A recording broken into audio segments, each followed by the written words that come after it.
3월 1일 화요일 새벽 기도에 나오신 성도님들을 주님의 이름으로 환영합니다.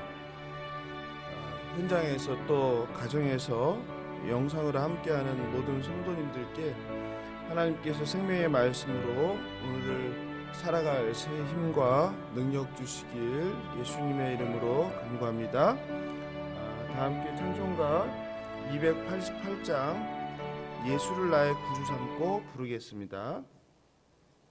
288장입니다.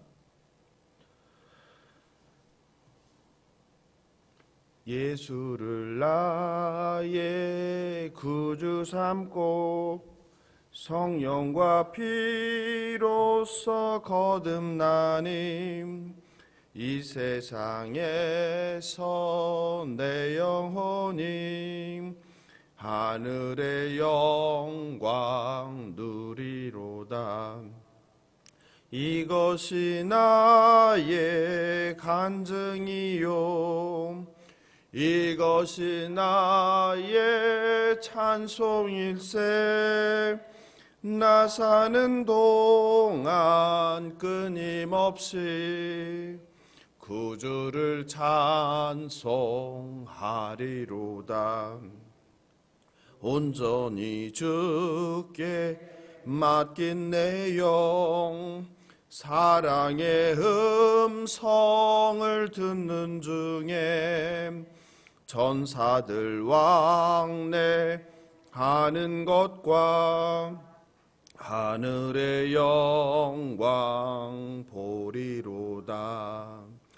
이것이 나의 간증이요 이것이 나의 찬송일세.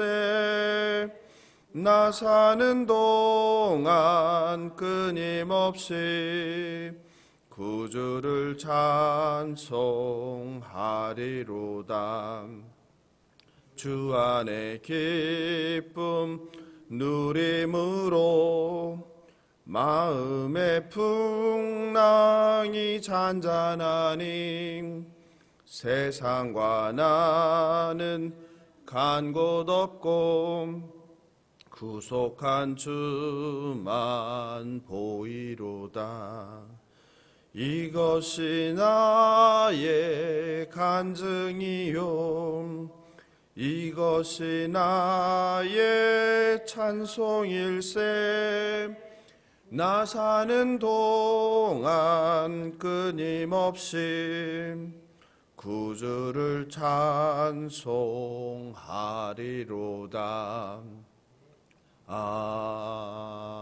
아멘. 이 시간 우리의 심령을 가난하게 해달라고 그리고 우리 상한 심령이 하나님의 임재를 경험하게 해달라고 특별히 오늘 3월 1일 하나님께서 우리에게 주시는 말씀이 우리의 마음과 귀에 할례를 주셔서 그 말씀이 우리의 신비 가운데 온전히 새겨지게 해달라고 예수여 한번 부르고 기도하겠습니다. 예수여. 하나님, 오늘은 3.1절입니다.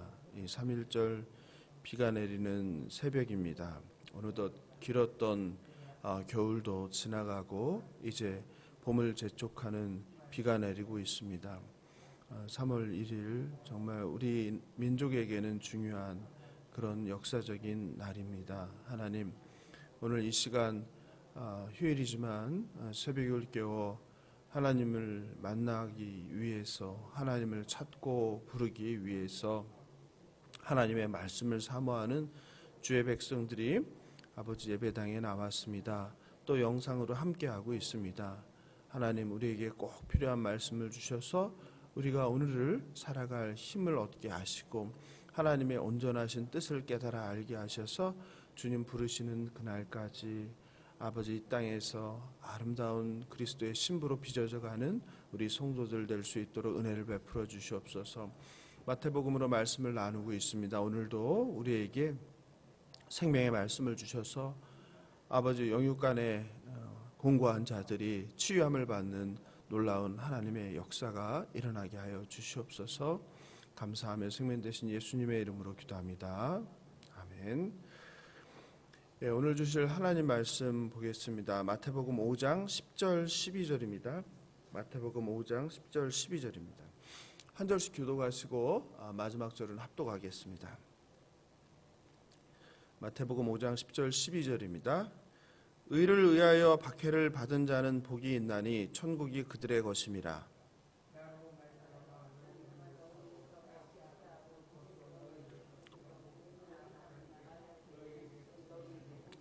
함께 읽겠습니다. 기뻐하고 즐거워하라. 하늘에서 너희의 상이 큼이라. 너희 전에 있던 선지자들도 이같이 박해하였느니라. 아멘. 이제 어느덧 달이 바뀌어 3월 1일입니다. 3일절입니다. 그래도 어제부터는 봄의 따뜻함을 느낄 수 있었습니다. 그렇죠? 예, 정말 어느 해보다 길었던 겨울이었던 것 같아요. 정말 2월 마지막까지 꽉 채웠던 것 같아요. 지난 금요일에는 팔복을 누리는 삶이라는 제목으로 팔복 중에서 우리가 꼭 이해해야 되는 것, 또 잘못 알기 쉬운 세 가지, 심령이 가난한 자, 온유한 자, 그리고 화평케 하는 자에 대해서 살펴보았습니다. 어느덧 오늘은 마태복음 강의의 14번째 시간인데요. 10절 12절로 박해를 받은 자는 하늘에서 상이 큼이라 라는 제목으로 말씀을 전합니다. 10절을 우리가 다시 한번 읽어볼까요? 의를 의하여 박해를 받은 자는 복이 있나니 천국이 그들의 것임이라. 박해를 받는 자들, 박해를 받은 자들, 박해를 받는 자들 이렇게 할 수 있는데요. 다 복되다고 합니다. 박해의 구체적인 내용이 11절에 나오는데요. 나로 말미암아 너희를 욕하고 박해하고 거짓으로 너희를 거슬러 모든 악한 말을 할 때에는 너희에게 복이 있다. 11절을 우리가 참고해 보면 10절에서 의를 의하여 박해를 받는다고 했잖아요. 그럼 여기서 의는 무엇을 의미합니까? 11절을 보니까 나로 말미암아, 그렇죠? 예, 바로 예수님이죠. 여기서 의라는 것은 예수님을 얘기하는 거죠. 의를 위하여 박해를 받는다는 것은 다시 말하면은 예수님을 위하여, 하나님 나라를 위하여, 그죠? 하나님을 위해, 이런 뜻이 되겠죠. 그러니까 하나님 나라를 위해서 예수 그리스도를 위하여 박해를 받는 자는 복이 있다, 이렇게 말씀하시는 것입니다.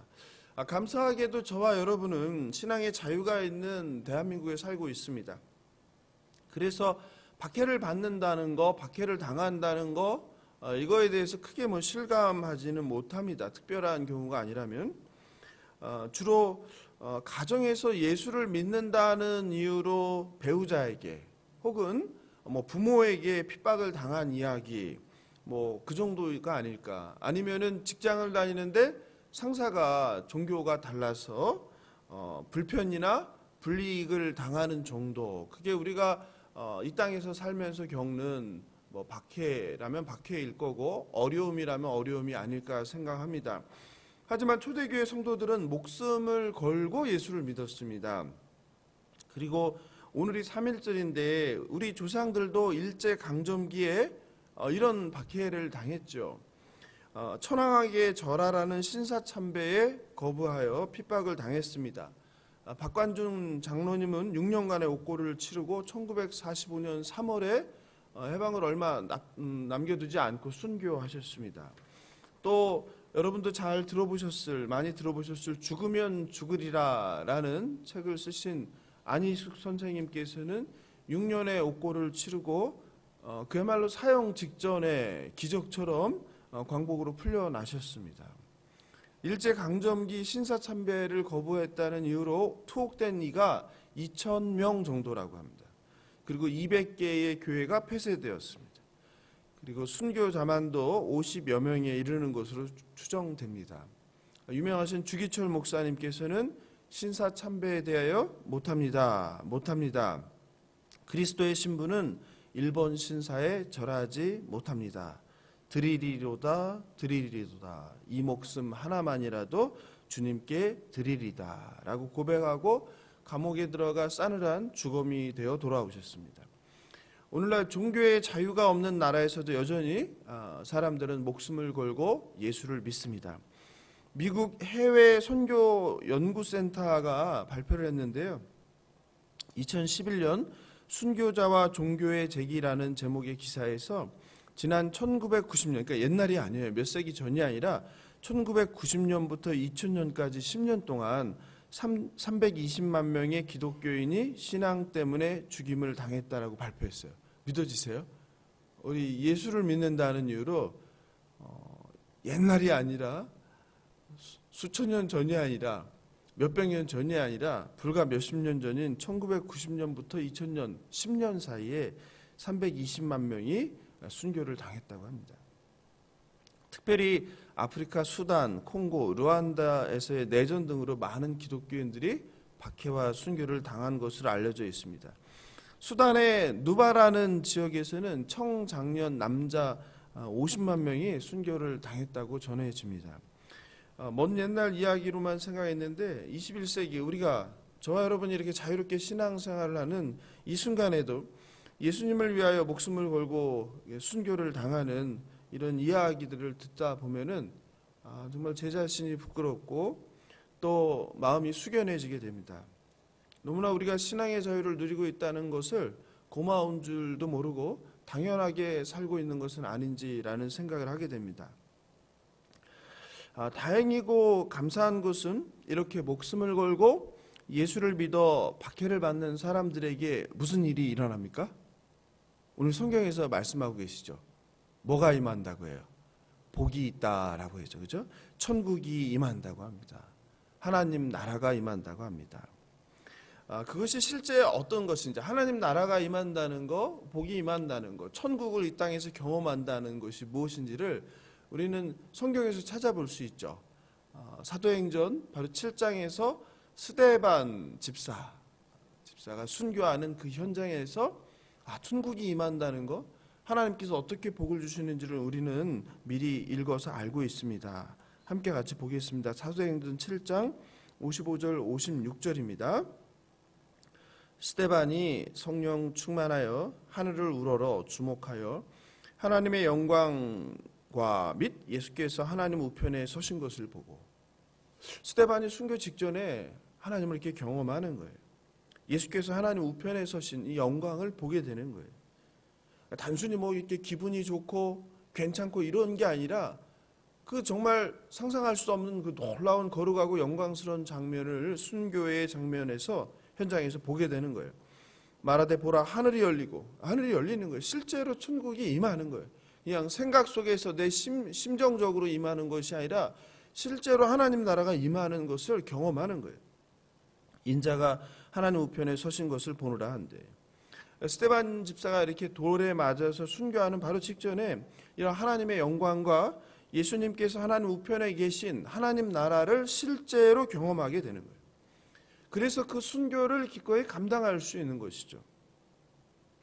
그러므로 수많은 사람들이 지금 이 순간에도 예수를 믿는다는 이유로 순교를 당하고 있지만 그들에게는 우리가 경험하지 못하는 무엇이 임한다?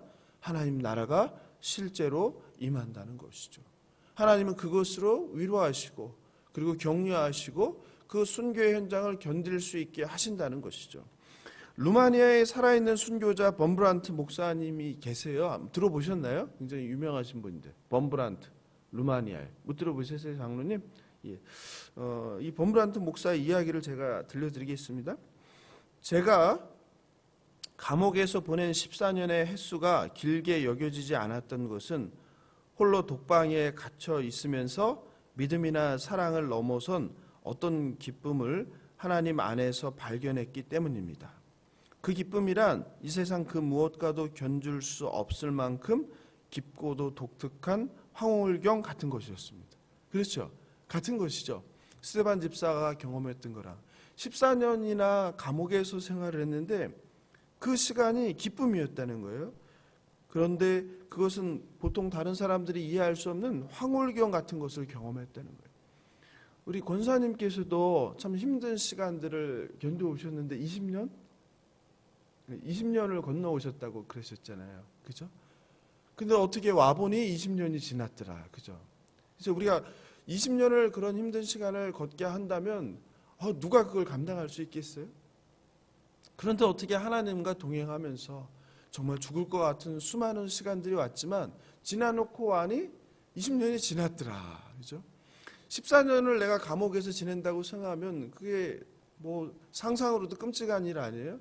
그런데 어떻게 지나오니 지나갔더라. 또 그 시간이 그렇게 우리가 상상하기 힘들 정도로 고통스럽기만 한 시간이 아니라 기쁨과 감사가 넘쳤더라. 심지어 하나님의 임재를 경험한 황홀한 시간이었다. 이렇게 범브란트 목사님이 고백하고 있습니다. 범브란트 목사님도 스데반이 경험한 이 특별한 하나님의 임재를 경험했기에, 하나님이 함께 했기에 견딜 수 있는 시간이었다는 겁니다.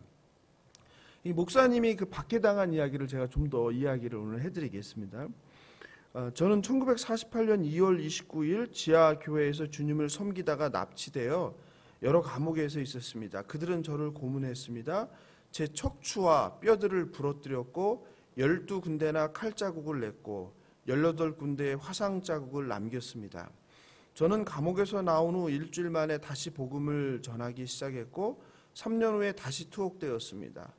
저와 제 아내가 잡혀간 후 제 아들 미하이는 길거리에서 방황하는 유랑아가 되었고, 미하이를 불쌍히 여겨 몰래 도와주었던 자매들은 잡혀가 매를 맞아 불구자가 되었습니다.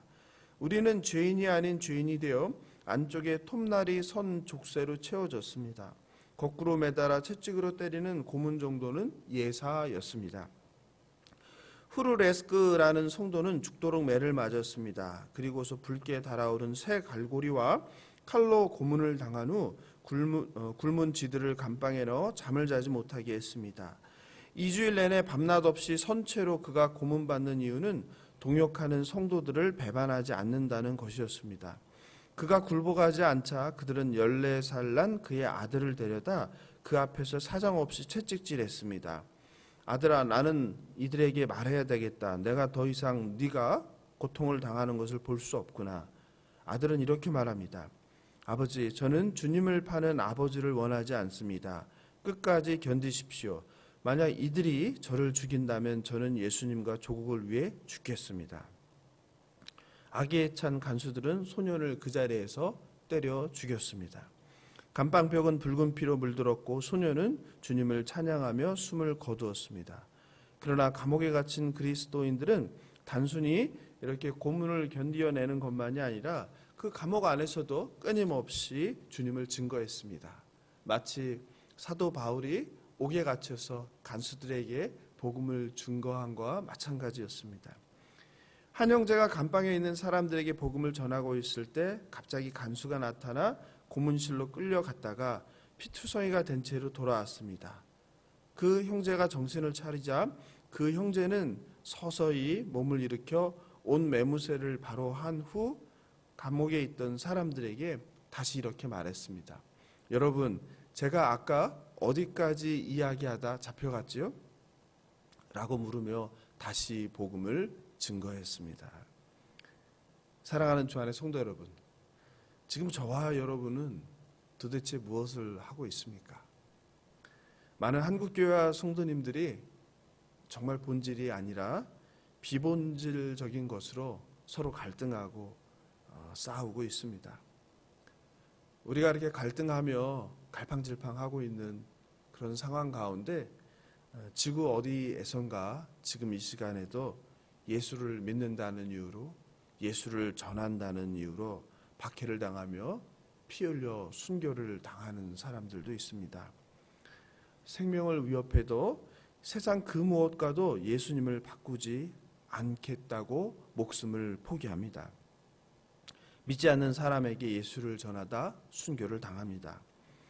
한국교회도 한때 예수를 위해 목숨을 걸었고 복음을 전하는 일, 전도하는 일에 모든 것을 다 걸 때가 있었습니다. 눈만 뜨면 예수를 전하러 만나는 사람마다 길에서, 병원에서, 가정에서, 동네마다 예수를 전하던 때가 있었습니다. 그런데 지금 한국교회가 잃어버린 것들이 많이 있지만 기도도 그렇고 예배도 그렇고 그 중에서도 가장 소중한 바로 전도를 잃었다고 생각합니다. 사람들이 싫어한다고, 불편해한다고, 사람들을 배려해야 한다고, 세상이 바뀌었다고, 문화가 달라졌다고, 그리고 이제 코로나까지 와서 사람들이 모르는 사람의 말 걸고 이야기하는 거 싫어한다고. 코로나 3년에 이젠 주일에 예배당에도 나오지 않는 분들도 있습니다. 영상으로 집에서 편하게 예배하는 것으로 주일 성수를 다 했다고 생각하는 신앙인들도 많아졌습니다. 이렇게 어떤 면에서 보면 내 믿음조차 간신히 유지하며 신앙생활을 하는 저와 여러분인지도 모르겠습니다. 이런 우리들을 위해서 2000년 전 예수께서 자기 목숨을, 하나님께서는 가장 소중한 것 전부인 아들 예수를 저와 여러분을 위해서 내어주셨다고 생각하면 예수님이나 또 하나님이나 얼마나 우리의 이 모습을 보면서 안타깝겠습니까? 혹시 예수님에 대한 그 뜨거운 사랑을, 예배에 대한 뜨거운 감격을, 또 사람들에게 조롱을 당하고 비난을 당할지라도 예수를 전하는 그 복음 전도자의 사명을 잃어버렸다면 다시 회복하기를 바랍니다. 바라옵기는 우리 예수사랑교회가, 우리 각자가 가는 곳마다 만나는 사람마다 두려워 말고 염려 말고 예수를 전하면 좋겠습니다. 비록 그 자리에서 조롱을 당하고 그리고 비난을 들을지 몰라도 오늘 말씀대로 나를 위하여 조롱을 당하고 비난을 듣고 욕을 듣고 핍박을 당하는 자마다 복이 임한다고, 천국이 임한다고 주님께서 말씀하셨습니다. 말씀을 마무리합니다. 12절에서 기뻐하고 즐거워하라. 하늘에서 너희의 상이 큼이라. 너희 전에 있던 선지자들도 이같이 박해하였느니라. 예수를 믿고 박해받는 자들을 향한 하나님의 크신 위로입니다. 혹시 저와 여러분은 이러한 복의 예외가 된 건 아닐까요? 이런 복을 저희도 누려야 되지 않겠습니까? 어찌 적당히 신앙생활을 하는 우리와, 그래서 천국을 가는 우리와 순교를 당하며 예수를 믿고 전하는 순교자들과 상이 같을 수 있겠습니까? 같다면은 그게 불공평한 거 아니겠어요? 저는 그렇게 생각해요. 바라옵기는 시대를 핑계 삼지 말고, 우리의 문화를 핑계 삼지 말고, 코로나를 핑계 삼지 말고 예수를 전하는 저와 여러분 되면 좋겠습니다. 무엇보다도 교회가, 우리가 그렇잖아요. 교회가 이제 어려움이 생기면 교회가 부끄러워서 차마 예수를 전하고 우리 교회로 오라고 할 수가 없는 거예요. 그죠? 내가 봐도 우리 교회가 이렇게 문제가 있는데 믿지 않는 사람을 전해서 어떻게 그 사람에게 우리 교회를 가자고 할까, 이런 고민들을 많이 하게 돼요. 그러기 위해서라도 아름다운 교회가 되면 좋겠어요. 거룩한 교회가 됐으면 좋겠어요. 누구에게도 정말 자랑하고 누구에게도 우리 교회 와보라고 정말 감사와 기쁨이, 하나님의 은혜가 넘친다고, 성도 간의 교제와 사랑이 넘친다고, 하나님의 은혜가 충만하다고, 예배가 얼마나 은혜로운지 모른다고, 우리 예배당에 우리 교회에 오는 사람들마다 사람이 변한다고, 그런 교회가 되면 좋겠습니다. 하나님께서는 저와 여러분을 창세전에 택하신 이유는 그냥 심심해서 택하신 게 아니에요. 그렇잖아요. 우리에게 사명을 주셨습니다. 그 사명은 다른 게 아니라 저와 여러분이 세상에서 작은 예수로 살아가는 거예요. 저와 여러분이 예수만 전하고 예수만 자랑하는 그런 예수님의 제자가 되길 원하신 거예요. 복음 전도자가 어떤 분들은 따로 있다고 그렇게 이야기해요. 나는 말도 잘 못하고 나는 낯도 가리고. 그렇지 않습니다. 우리 안에 성령님이 계시면, 우리 안에 예수 그리스도가 있으면 예수를 전하고 자랑하지 않을 수 없는 겁니다. 내가 말을 못하고 내가 수줍어하고 내성적이고 사교성이 없는 거 전혀 상관이 없습니다. 물론 내가 더 적극적이고 그리고 사교적이고 그렇다면 도움이 더 되겠죠. 그러나 그렇지 못하더라도 내 안에 예수 사랑을 아주 뜨겁게 충만한 것이 있다면 견딜 수가 없는 것입니다. 예수만 자랑하고 예수만 전하는 인생 되길 예수님의 이름으로 축원합니다. 우리 마지막으로 마태복음 오늘 읽은 5장 10절 12절을 같이 한번 읽어볼까요? 의를 위하여 박해를 받은 자는 복이 있나니 천국이 그들의 것임이라. 나로 말미암아 너희를 욕하고 박해하고 거짓으로 너희를 거슬러 모든 악한 말을 할 때에는 너희에게 복이 있나니 기뻐하고 즐거워하라. 하늘에서 너희의 상이 큼이라. 너희 전에 있던 선지자들도 이같이 박해하였느니라. 대충 그냥 대충 예수 믿다가 하나님 부르시면 천국 가는 인생이 아니라 하나님의 사명자로 최선을 다해 예수를 전하며 영혼을 구하여 오늘 주님께서 약속하신 하늘의 상급을 받으시는 저와 여러분 되길 예수님의 이름으로 축원합니다. 우리 찬송가의 그 94장에 주 예수보다 더 귀한 것은 없네. 통일 찬송으로 102장인데 우리 찬송으로 이제 새 찬송 94장이에요. 우리가 가사를 한번 같이 볼까요? 주 예수보다 더 귀한 것은 없네. 이 세상 부귀와 바꿀 수 없네. 주 예수보다 더 귀한 것은 없네. 이 세상 명예와 바꿀 수 없네. 주 예수보다 더 귀한 것은 없네. 이 세상 행복과 바꿀 수 없네. 그런데 우리가 살펴본 것처럼 주 예수보다 더 귀한 것은 없네. 심지어는 무엇까지도요? 우리의 목숨, 생명까지도 바꿀 수 없다는 것이죠. 그것이 순교자의 영성이죠. 그죠? 저와 여러분 모두가 오늘 이 말씀처럼 또 우리 94장 찬송처럼 이 세상 그 무엇도 예수와 바꾸지 않는, 심지어 우리의 목숨조차도 예수와 바꾸지 않는 그런 순교자의 영성을 회복하면 좋겠습니다. 우리 오늘 이 말씀 생각하면서 우리 찬송가 같이 한번 부를까요? 주 예수보다 더 귀한 것은 없네. 주 예수보다 더 귀한 것은 없네. 이 세상 부귀와 바꿀 수 없네. 영축은 내 대신 돌아가신 그 놀라운 사랑 잊지 못해. 세상 즐거움 다 버리고 세상 자랑 다 버렸네.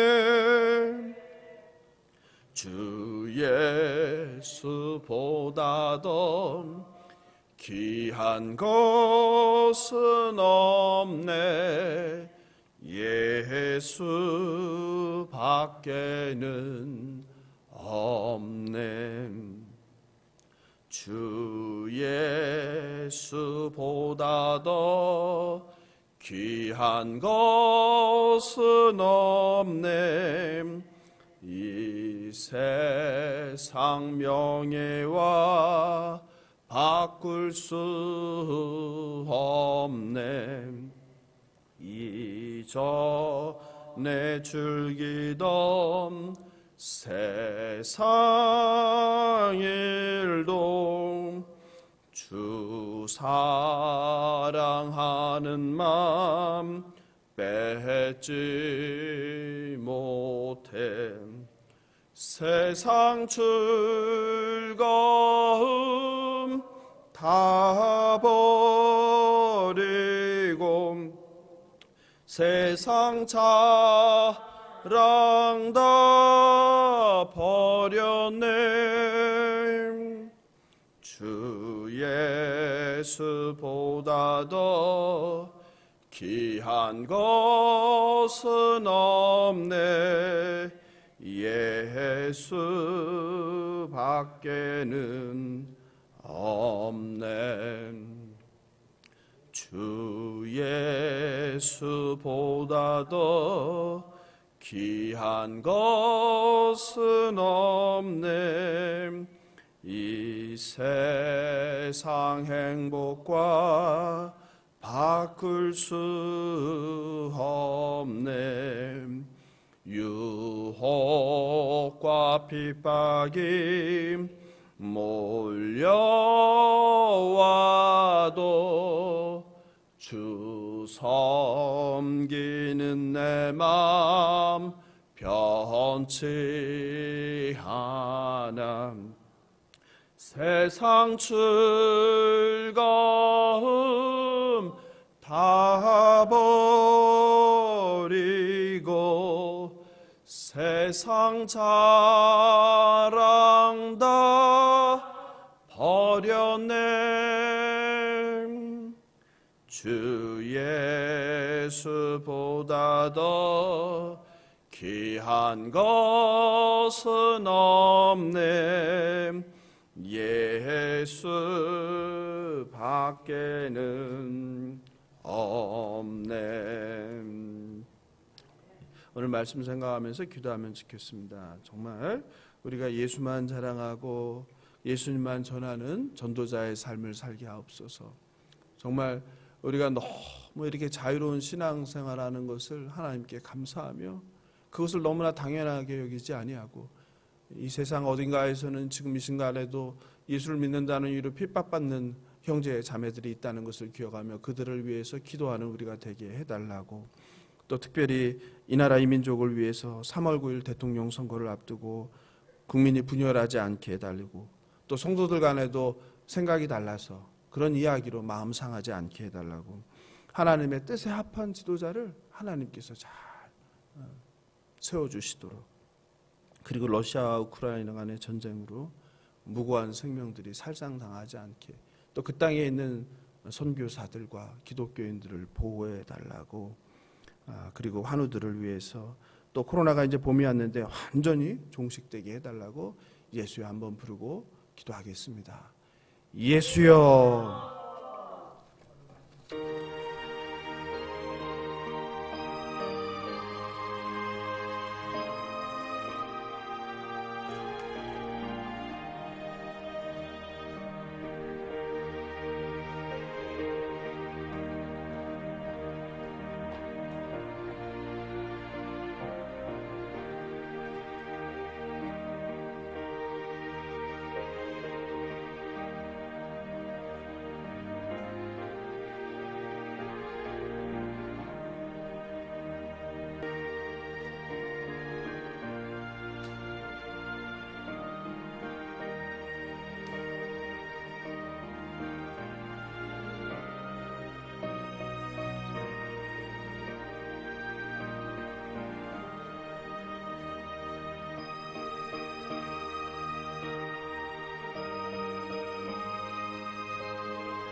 하나님 아버지 감사합니다. 아버지 오늘 3월 1일입니다. 우리 민족의 참으로 역사적인 날입니다. 하나님 우리 민족을 불쌍히 여겨주시고, 아버지 우상 숭배의 땅인 이 나라 이 민족이 예수님을 알게 하시고 전해진 예수님을 잘 믿어서 이 나라가 이렇게 그 일제 강점기를 거치고 또 민족 간의 전쟁으로 아버지 폐허가 된 이 땅이 짧은 시간에 이렇게 잘 사는 나라가 되었습니다. 번영하는 나라가 되었습니다. 아버지 하나님의 은혜임을 믿고 그러나 돈을 사랑하고 너무 세상을 사랑하는 나라가 되었습니다. 아버지 이 나라 이 민족을 불쌍히 여겨주시옵소서. 이 나라 이 민족이 다시 한번 하나님 앞에 돌아올 수 있게 도와주시옵소서. 아버지 교회도 많이 타락하였습니다. 목회자도 타락하였고, 아버지 예수를 믿는다고 하면서 그냥 종교생활을 하는 성도들 너무나 많습니다.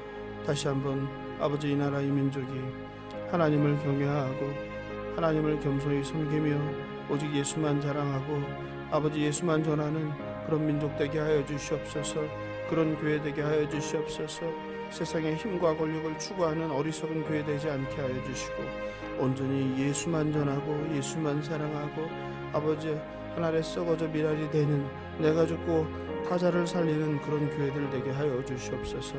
특별히 예수사랑교회가 예수님만 자랑하는 교회가 되게 하시고 그 이름대로 예수님만 사랑하는 교회가 되게 하여 주시옵소서. 온전히 이 교회가 하나님께서 찾으시는 그 잃어버린 한 마리 양을 위해서 목숨 거는 교회가 되게 하여 주시옵소서. 사망으로 달려가고 있는 세상 사람들을 바라보면서 슬퍼하게 하시고, 아버지여, 아버지, 이 세상이 전부인 것처럼 살아가는 사람들을 바라보면서 아버지 애통해하는 교회가 되게 하셔서 한 영혼을 구하기 위해서 모든 성도가 길을 나서게 하여 주시옵소서.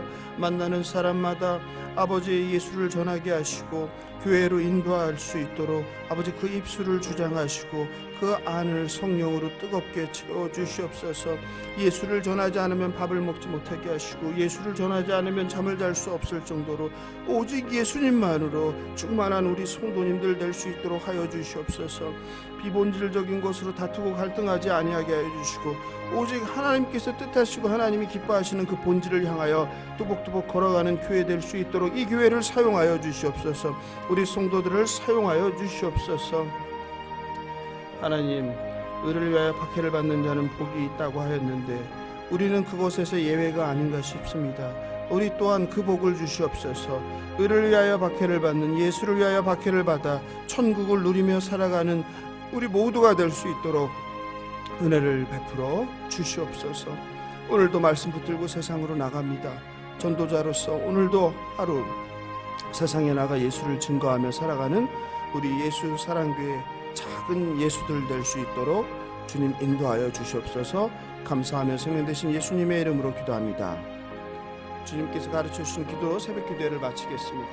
하늘에 계신 우리 아버지여, 이름이 거룩히 여김을 받으시오며 나라의 임하옵시며 뜻이 하늘에서 이룬 것 같이 땅에서도 이루어지이다.